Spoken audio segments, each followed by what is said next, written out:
փակ տակածվող լողավազանով տնակ չեմ հավատում գնացինք բացահայտենք։ Մինչև հիմա չեմ հավատում, ոնց կար այս տնակում 25 հոգի տեղավորվի։ Աղջիկ ջան, չես հավատում, ճանապարհ տուն նրանց, ովքեր հավատում են։ Փետերը բերեք, կապ չունի որ լույսա։ Այս խարույկի զոնայից տեսարանը այնքան սիրուն էր, որ մարդ ուզում է լույսով խարույկ վառի ու վայելի այս տեսարանի ներքո։ Կմեռնեմ։ Ջոր սենց են չի անում, սենց ֆենը փչում են, կրակը վառվում, ա։ Հա, բալիկ ջան, ապրես, շատ լավ տիրապետում ես։ Կմեռնեմ, ես էսեր են սկզբի ասածս փակ տակածվող լողավազանն է, ժողովուրդ։ Ժողովուրդ, էս ինչ տակաջուրը։ Ես քրիստիկը չլեմ, թե շորով հենց հիմա չգտնեմ այս լողավազանը։ Պարզա չէ, որ այսօրվանից հետո ինձ վաղո են ասելու։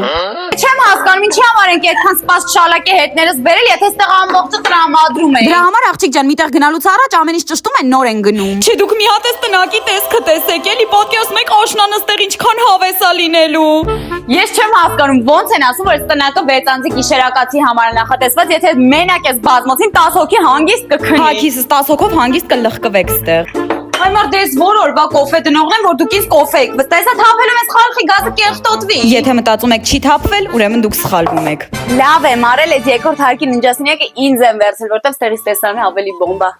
Ցույց տամ։ Վայ իմ շուստրիկից, տենաս տանս են շուստրի քանի քուրեք։ Հա, բայց ասեք որ տեսարանը վերջնա։ Հա, այսքան արագ խոսալով չի, այ մարդ ասա որտեղից ամրագրենք։